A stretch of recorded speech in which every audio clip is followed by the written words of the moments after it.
Hola, hola y bienvenidos a esta nueva temporada del podcast. Como os he estado contando por mi Instagram, en esta nueva temporada vamos a hablar también de artículos, tendencias, noticias que pueden ser interesantes para este mundo de emprendedores y marketers. Y os voy a estar trayendo este contenido alternado en las semanas, es decir, esta semana tendremos ese tipo de contenido, la próxima semana tendremos algunos tips y la siguiente volveremos con más actualidad y vamos a comentar un par de cosas que nos están compartiendo otros profesionales para ver qué podemos sacar en claro de toda esta información. Así que, sin más dilación, vamos con el primer podcast de la temporada 2 que va a ser básicamente sobre esas tendencias de 2021, los que nos están diciendo algunos expertos. Vamos a empezar en concreto por uno de los posts que ha publicado hace muy poquito Puro Marketing, que es un blog de referencia también dentro del sector, y vamos a ver qué nos cuentan. Escuchas Comunica para Destacar, el podcast de comunicación y marketing que te ayudará a potenciar tu marca. Trucos todas las semanas para que puedas aplicar desde ya. Yo soy Paula Soret, publicista y diseñadora gráfica. ¡Vamos a ello! Uno de los estudios que nos trae Puro Marketing en este artículo va sobre el Social Media Trends que ha publicado hace muy poquito HotSuite. Ya sabes que HotSuite es una plataforma para gestionar comunidades de redes sociales sobre todo y utilizada mucho por los community managers, y esta misma aplicación realiza estudios periódicos sobre redes, tendencias y cosas que van a estar afectando a este mundo de la publicidad y de las comunidades online. Así que vamos a ver qué cositas nos han destacado en este blog sobre las tendencias para este año. Y una de las primeras cosas que vemos destacadas es esa carrera por el ROI.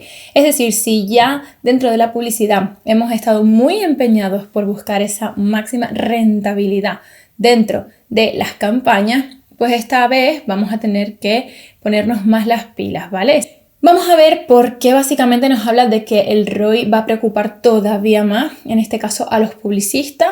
Y esto es básicamente porque esta crisis del coronavirus ha afectado muchísimo a los presupuestos de marketing, de publicidad de muchas empresas, y evidentemente por esa escasez, por esos problemas económicos que están surgiendo en muchos de estos sectores, los empresarios van a buscar la mayor rentabilidad con el mínimo esfuerzo. Por lo tanto, una de las obsesiones que más van a tener los marketeros dentro de su profesión es aumentar ese ROI, que para quien no lo sepan, aunque ya lo voy a explicar en alguno de mis vídeos de Instagram próximos, el ROI en marketing es el retorno de la inversión. Está el ROAS, que se aplica concretamente al retorno de la inversión publicitaria, y luego está el ROI, que se aplica a todo el mercado. Entonces, toda esa gestión que esté llevando a cabo un community manager, un publicista, etcétera, va a ir encaminada a que esa rentabilidad sea lo mayormente posible. Otro de los datos destacados dentro de ese estudio y que van a estar comentando nuestros compañeros de Puro Marketing es básicamente que las marcas deben encontrar, nos dicen, su lugar en las conversaciones y callarse cuando toca.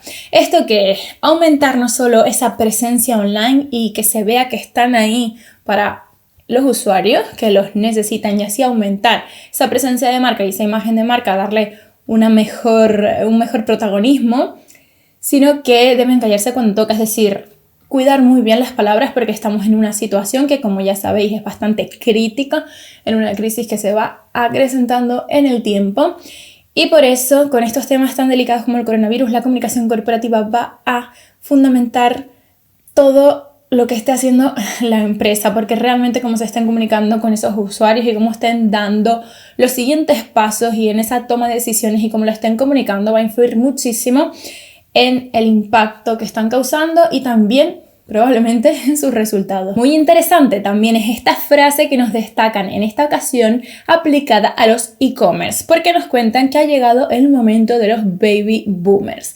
Como ya os he comentado, dentro del mundo online en general, la generación que supuestamente tiene un mayor poder adquisitivo es la de los millennials, y sobre todo el mundo online es la que más gasta, pero ha ido creciendo esos datos de baby boomers que compran online, es decir, unas personas de más avanzada edad están entrando mucho en el mercado del e-commerce y cada vez se compra más online. Obviamente todo esto está producido en gran medida por el tema del coronavirus, pero puede suponer una gran oportunidad para esos e-commerce, esos comercios electrónicos, y debemos de aprovecharlo. Por lo tanto, en nuestra estrategia de segmentación va a ser muy interesante encontrar esas diferentes segmentaciones. Siguiendo con el cuarto punto del artículo, nos hablan de que el engagement, que tanto hemos comentado también en estos canales de comunicación, va de la mano con la identidad.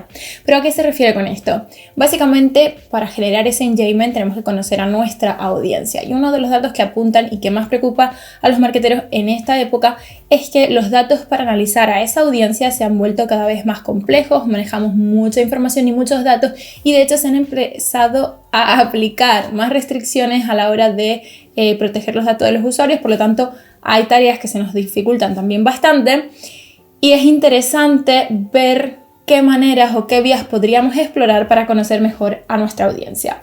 Si una cosa tengo claro respecto a este punto, y aunque sea algo complejo, es que la mejor manera de conocer a nuestra audiencia es hablar con los que ya son nuestros clientes. Seguramente tendremos una base de datos, tendremos algún hilo de dónde tirar y ir probando. Y no solo eso, sino a través de la observación de la competencia, lo que le funciona, lo que no, es interesante también ir tomando medidas. Eso sí, sin cambiar nunca nuestra esencia, porque es lo que nos define y lo que nos diferencia. Tampoco se trata de ir cogiendo tendencias y solo hacer eso para tener éxito. El éxito ya sabemos que es muchos factores mezclados, así que hay que tener en cuenta varias de estas cosas. Pero si queréis saber más sobre esto, voy a estaros compartiendo más tips en mis perfiles, así que os invito a pasaros por allí, y no sin antes terminar con la última de las frases que nos dejan para este 2021, aunque vamos a irnos ahora con otro tema que seguro que os va a interesar. Esta última frase habla de las luces y sombras de los principios y propósitos de marca.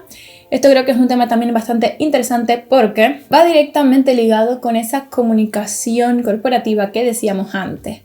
Dentro de los problemas o preocupaciones que tenemos los que nos dedicamos a la publicidad, al marketing y a la comunicación de esta manera, desde el punto de vista de la comunicación de las empresas, es muy importante tener claro cuáles son los valores de la marca, cuáles son los propósitos, y saberlos comunicar bien. Pero, como nos dicen en este artículo, eso empieza desde el núcleo de la empresa, desde quien toma las decisiones, desde quien hace esa gestión. Y es muy interesante tener siempre esto en cuenta.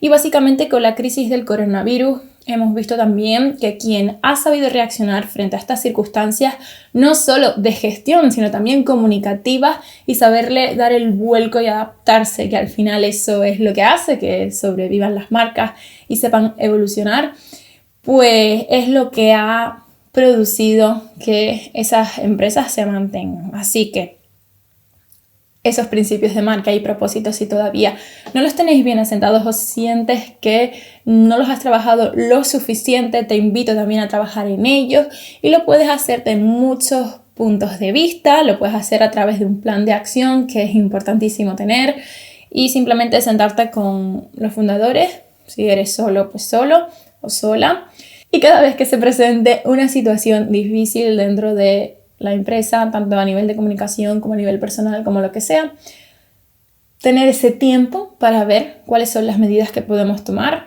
y desde todas las perspectivas, desde la perspectiva de operar como empresa y desde la perspectiva de la comunicación y las acciones que puedes hacer para mejorar esa situación. No sé qué opinarás de todo esto, pero antes de irnos en el podcast de hoy, quería compartirte más tendencias que van a estar marcando. Hemos hecho una especie de resumen con este artículo de puro marketing, pero ahora he querido irme a otro de mis referentes dentro del marketing, que son el blog de 40 de Fiebre, y te quería comentar sobre un artículo que ha escrito, en este caso, aquí dice Giblasan, bueno, ese es su usuario. Y me parece muy interesante comentarlo porque van a estar dando claves dentro de lo que es la gestión de Instagram. Para mí es una de las redes sociales principales que debe de tener una marca por muchos motivos. Y el principal es porque es la única red social desde mi punto de vista que ha conseguido adaptarse a todas o casi todas las tendencias. O sea, podemos tener una tienda, podemos crear filtros en realidad aumentada, podemos hacer stories de nuestro día a día, podemos hacer reels que tienen un gran potencial para hacerse virales, podemos publicar fotos, vídeos, o sea, todo. Tenemos casi todo ahí dentro. Tenemos un chat privado, podemos enviar audios, o sea, muchísimas cosas. Y pocas redes tienen este potencial. Sí, es verdad que hay muchas restricciones dentro de ellas para triunfar. Ya sabemos que básicamente para estar presentes la publicidad es un factor indispensable, diría yo. Así que vamos a hablar de algunas claves dentro de Instagram que nos están dejando por aquí y cuál es mi opinión al respecto como profesional. De lo principal que habla este artículo, para que veas lo interesante que puede llegar a ser, es de los captions de Instagram. Que si no lo sabes, los captions es básicamente esos textitos que escribimos debajo de cada una de nuestras publicaciones. Básicamente, la pregunta que nos plantea en este artículo es ¿qué pinta el texto en una red visual? El primer punto que comenta nuestro compañero es que si a alguien le importa realmente esos captions de Instagram, una de las cosas que nos dice es que no se sabe, no lo sabemos, no se puede medir, pero en esto ya voy a empezar a discrepar. Yo creo que hay maneras para medir si a alguien le importan esos textos y básicamente simplemente ver cómo reacciona tu audiencia. ¿Cómo reacciona tu audiencia ante un texto que pones? Si pones un texto realmente, vamos a decir, significativo, que se ve que te has tomado tu tiempo para ello o que lo has pensado realmente con técnicas de copywriting, puedes ver si realmente ese texto está impactando. ¿Y cómo se ve? Pues a través de comentarios y a través de gente que directamente esté valorando esa información que dejas en un texto. En mi caso, yo sin ir más lejos he tenido varios comentarios en mi Instagram sobre mi copy. Y eso hace que yo piense, joder, pues el texto realmente está gustando y hay momentos en los que ese texto es realmente el protagonista porque estoy contando historias, estoy haciendo cosas diferentes. Entonces, el texto importa, lo puedes medir en función de cómo lo trabajes. Evidentemente, si no tienes ninguna, no formación, sino no te has puesto a trabajar tus textos y has visto o probado diferentes maneras de comunicar a través de ellos y no le has dado tu importancia porque otra persona le va a dar importancia a ese texto. Yo recuerdo una época en donde mis textos no tenían sentido, era por rellenar, porque veía que todo el mundo ponía textos y de hecho ponía hasta las frases en inglés sin ningún sentido ni propósito. Ahí nadie valoraba eso. Sin embargo, cuando he empezado a contar más cosas de mí, cosas más profundas o incluso dado tips en formato de texto, la gente lo ha valorado. Y he tenido en concreto un post que a través solo de ese texto ha tenido muchísimo engagement. Así que para mí hay maneras de medir que el texto funciona y para mí sí es muy importante. De todas maneras, en estos de 40 de fiebre no es que no me estén diciendo que no sea importante, pero frente a medir el texto yo creo que hay maneras. Como te comentaba, nos dicen que Instagram es una red visual e incluso que los emojis dentro de la red visual y dentro del texto, que en esto estoy 100% de acuerdo, están presentes en el 57% de esos perfiles de Instagram. Y hablemos de emojis, los emojis son muy importantes porque verdaderamente dan ese tono a la marca. No es lo mismo comunicar con emojis en redes sociales que poner un texto seco. A escritores y a ciertas personas les funciona lo de poner solo texto porque se dedican a las palabras. Pero sí creo que dependiendo de las vibraciones, por decirlo así, que quieras transmitir a tus usuarios, es importante utilizar esos emojis, ¿vale? La gente está buscando un clima concreto, en las redes sociales buscan también entretenerse y pasárselo bien. Y aunque estés haciendo un contenido de aprendizaje, como puede ser el mío, es muy importante siempre mezclar este factor de entretenimiento o humor de vez en cuando porque tenemos todos esos estados de ánimo y debemos de aprovecharlos y comunicarlos también, ¿por qué no?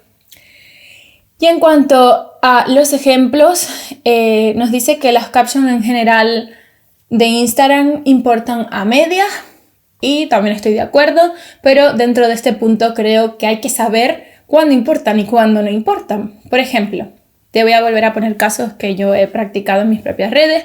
Yo he escrito textos más personales cuando subo una foto simplemente de mí y utilizo ese storytelling, esas reflexiones con esas fotos, porque ahí solo cuento un estado de ánimo mío, hablo de cosas, te comparto cosas personales, cosas que te puedan ayudar o para dar tips también en ese formato, pero por lo general cuando yo comparto un vídeo de Instagram TV no me planteo para nada ponerte un textamen, ¿no? Y algo que me parece muy interesante es el ejemplo que nos deja sobre cómo le funcionan los textos a National Geographic y cómo le funcionan los textos a Beyoncé. Me ha parecido muy desproporcionada esta comparativa, ya que Beyoncé es Beyoncé, se dedica a la industria a la que se dedica y ya tiene demasiada fama. Simplemente una foto de la nariz de Beyoncé triunfaría, porque es que no necesita nada más. Sin embargo, National Geographic tiene otro tipo de público, un tipo de público que busca culturizarse, formarse, tener esos apartados, esos conocimientos extras sobre la naturaleza. Es un público que probablemente sea lector, que también disfrute de la fotografía y de hecho, investigando su perfil, es un perfil puramente fotográfico y el copy tiene muchísima importancia. Entonces vamos a no dar ejemplos desproporcionados y vamos a entender con qué tipo de público estamos hablando. El público de Beyoncé, el público de las Kardashian, el público de este tipo de personas es que no tiene nada que ver con un público de National Geographic. Entonces no vamos a hacer esos ejemplos porque no me parece. Y no sé qué te parece a ti. Podríamos hablar más de este artículo. Si quieres saber más sobre lo que nos comentan en 40 de Fiebre, te invito a buscar el artículo. Se llama Escribir Captions en Instagram, que pinta el texto en una red visual, y que abras un debate conmigo por aquí sobre cuál es tu opinión. Yo creo que ya es suficiente por el día de hoy. Espero que te haya gustado estos datos, estas tendencias, este debate que hemos creado aquí. Y nos vemos en la próxima semana con más tips en este podcast, y en la siguiente volvemos con más tendencias y a comentar este tipo de cosas. Muchas gracias por estar aquí. Esto es un no parar. Hasta luego.